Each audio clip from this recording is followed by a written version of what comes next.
Today's episode is brought to you by habwin.com. Check them out for some great cashback deals at www.habwin.com/getpokercashback like a pro. Hey, poker people, it's Sky Matsuhashi, and this is the Smart Poker Study Podcast. In episode 134 last week, I discussed making your bluff cbets around the idea that your opponent's pre-flop calling range did not hit the flop board texture. Hey, poker people.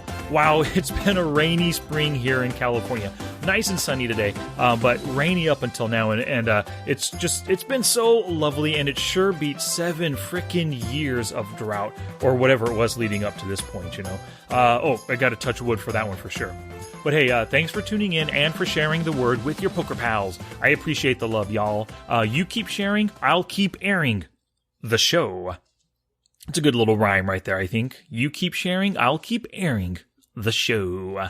So my 28 days of poker study journey has been incredible up till now. I've got up to 28 viewers at once on Sunday, this past Sunday, and that's just mind-blowing to me. 28 people watching at one time. You know, it's been 21 days down, only 7 more to go, and you can catch me on my Smart Poker Study Twitch channel. If you can type it in, you can find me in Twitch.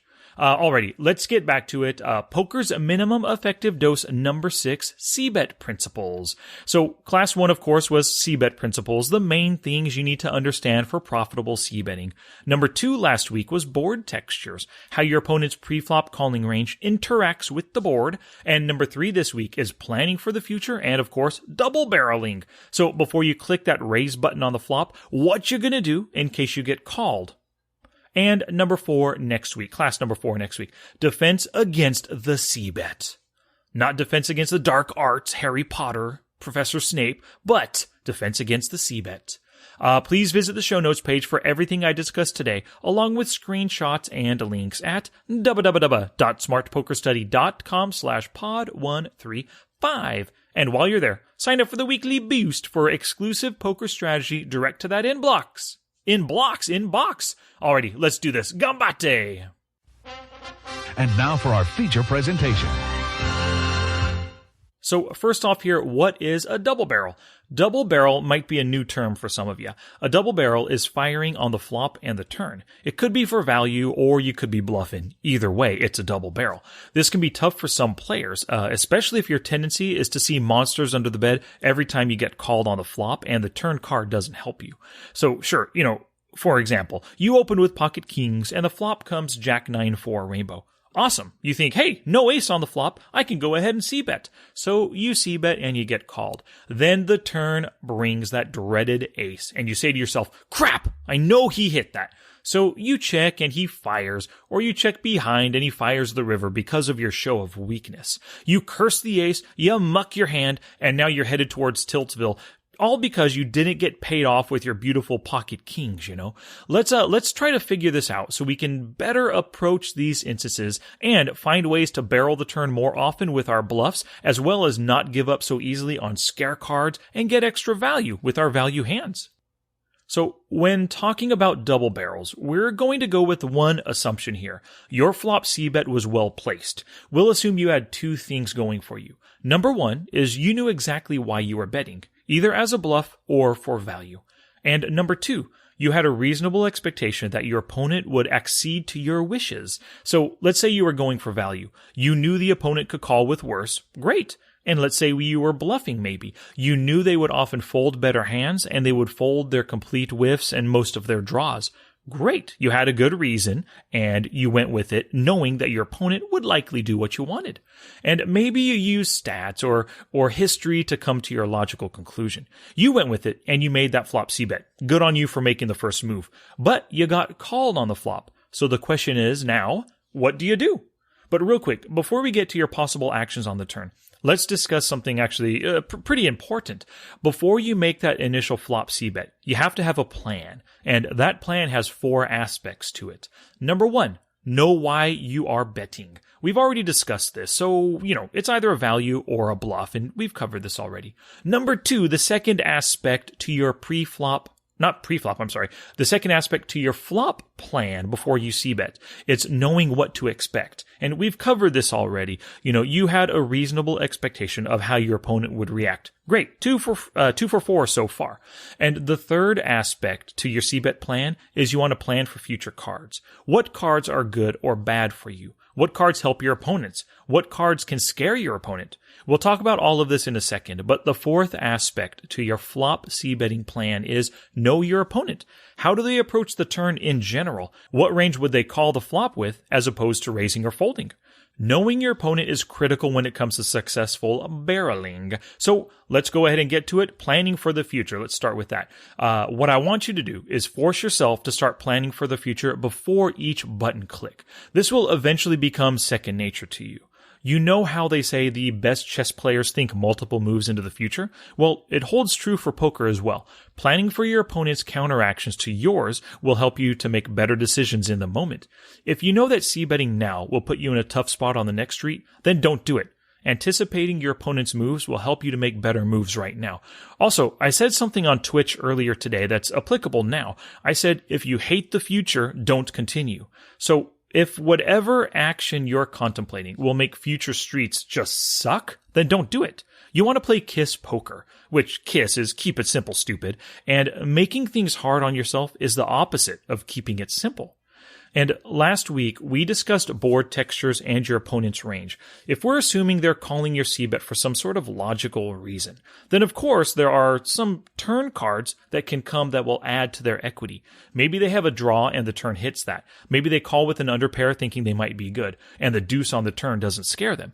In order to determine how the turn card likely hit their range, we've got to put them on a flop calling range and assess which cards on the turn are good or bad for them. So here are some general ideas when it comes to planning for future cards. Some good cards for you. The first category are cards that add equity to your made hand, and these are generally good. Maybe you were on a semi-bluff and you hit, or you had a pair and now you hit trips or two pair. Great! Your hand is stronger, so it's time to possibly go for more value. Another category of cards that could be good for you are overcards. They can be good, especially aces and kings. So think about the situation. You raised preflop and they just called. You cbet and they just called. Who has the stronger range here? Who has more aces and kings in their range? I'm sure I just now heard you say that you do, and you're right about that. And the third type of cards that are good for you are equity outs. And equity outs are cards that can come that either make your hand or add additional outs to your hand. They allow you to continue putting pressure on your opponents because now you've picked up some form of additional equity or more ways to hit a great hand. The more equity outs you have, the more often you can put maximum pressure on your opponent with the double barrel bluff. For example, let's say you've got Queen of Diamonds, Jack of Diamonds, and the flop comes Deuce 9-10 with 1 diamond. You have the open-ended straight draw, 2 overcards, and the backdoor flush draw. Great, you've got 6 equity outs on the turn. Let's count them off right here. Number 1 is diamonds. If a diamond comes, you've now got a flush draw. Great. The second one is a king. If this hits, you've got the nut straight. The third equity out is an 8. Great, you have another nut straight right there. The fourth equity out is a queen, which is a nice overpair. The fifth equity out is a jack, and that's a decent overpair. Not great, but decent. And the sixth equity out is an ace. This adds a gut shot to your draw. Plus, it's a scare card on this 10 high flop. So those are the good cards for you, but there are some bad cards as well. The first category of bad cards are generally undercards. So if your opponent is capable of calling with a weak pair of 9s on the Jack 9-5 board, then they won't be scared if the turn comes a 2, a 3, a 4, a 6, a 7, or even an 8. They think that they're ahead with their pair of 9s on the flop. So why wouldn't they still be ahead on one of these undercards? The second type of bad card for you are draw completion cards. So you and all of your opponents, you like to call flops with draws, anything from gut shots to open-ended straight draws to flush draws. Well, if you cbet on the wet flop of, let's say, a 6, 7, 8 two-tone board, you've got to be wary of the third flush card, the 9 and the 10, as well as the undercards like a 5 and a 4 that make a lower-end straight. You also have to be leery of board cards pairing, like the 6, the 7, or the 8. All of these cards complete many draws or give your opponent trips or even two pair hands that can, or that just will not fold to your double barrel nor to your triple barrel. Are you tired of paying so much in rake but getting very little cash back in return? Poker rooms always keep cashback very tight for recreational players, but with habwin.com, you can get so much more in benefits when playing in your favorite rooms. Check out www.habwin.com/getpokercashback like a pro. That is all one word.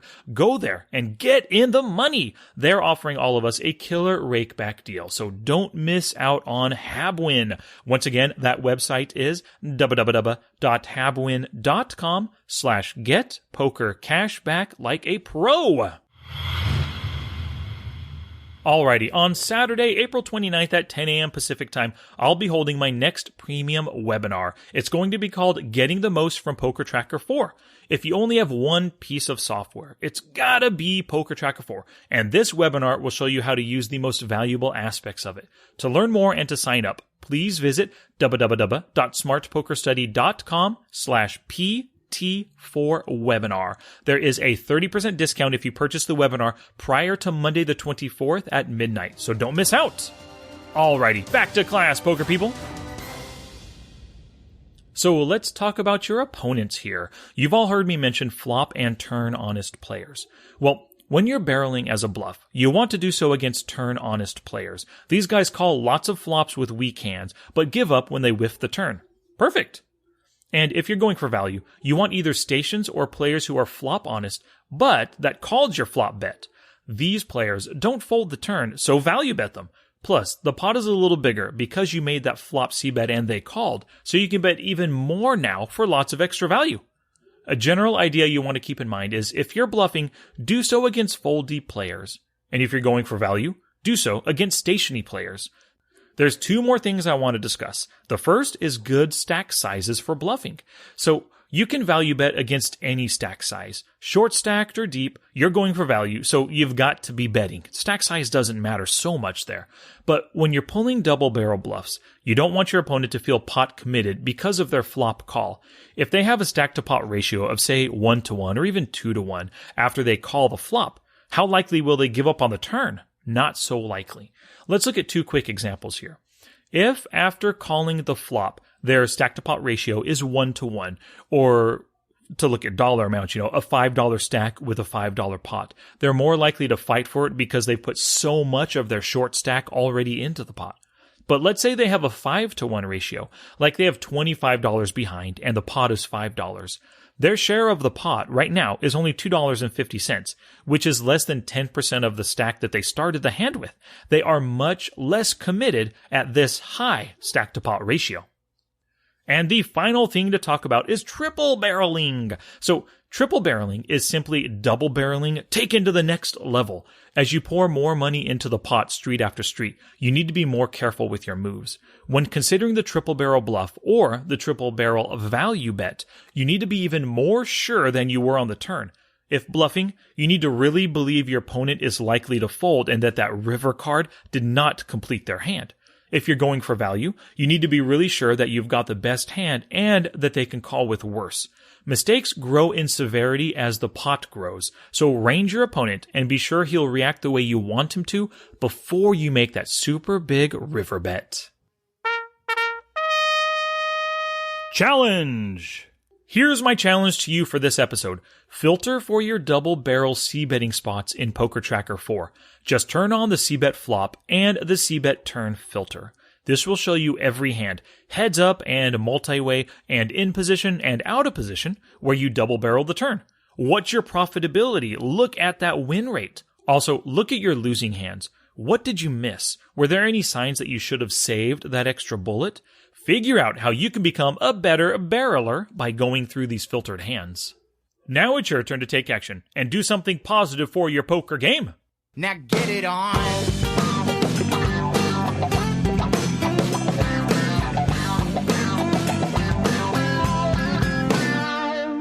This episode isn't complete until you head to the show notes page at www.smartpokerstudy.com/pod135. Go there for screenshots and links to everything discussed today and to discover ways in which you can support the podcast and keep me keeping on. Thank you so much for listening today, and thank you to our show sponsor today, habwin.com. Please visit www.habwin.com/getpokercashbacklikeapro to sign up for a great cashback deal. Alright, so if you can type in the words Smart Poker Study, you can find me on Twitter, Facebook, Twitch, and YouTube. You can email to sky@smartpokerstudy.com as well. And a quick shout out, I got a great book review from Shaheen Zarkesh. He said, Sky is amazing. He already shares a ton of good stuff on his website, and now he published his first book. I think this book has great value to anybody playing poker, because Sky helps you to study poker the right way. He teaches you how to actually master the necessary poker techniques and skills before moving on to the next. Besides, you get a workbook for free when you purchase the book. Thanks! Alrighty, thank you, Shaheen. I really appreciate it. For everyone else, once you buy that book, please leave a review. It helps to spread the word. Let me know that you left a review, and I'll send you the audiobook for free. Alrighty, poker people.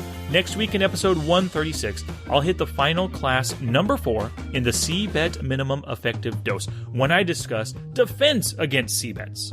And I'll have an extra goodie for all of you. Mark Warner, over there at ExceptionalPoker.com, he and I teamed up for a little bit of Cbet collaboration. Yep, he has created a C-betting video that I'll share with you in next week's podcast. He discusses C-betting as a function of both pot equity and fold equity. It's a very interesting concept, and I'm totally looking forward to learning a lot more about this from the video. So stay tuned for our C-bet collabo. Word of mouth is the best advertising, so thank you very much for sharing the show with other poker people. Your sharing and caring is what helps us grow. Until next time, study smart, play much, and make your next session the best one yet.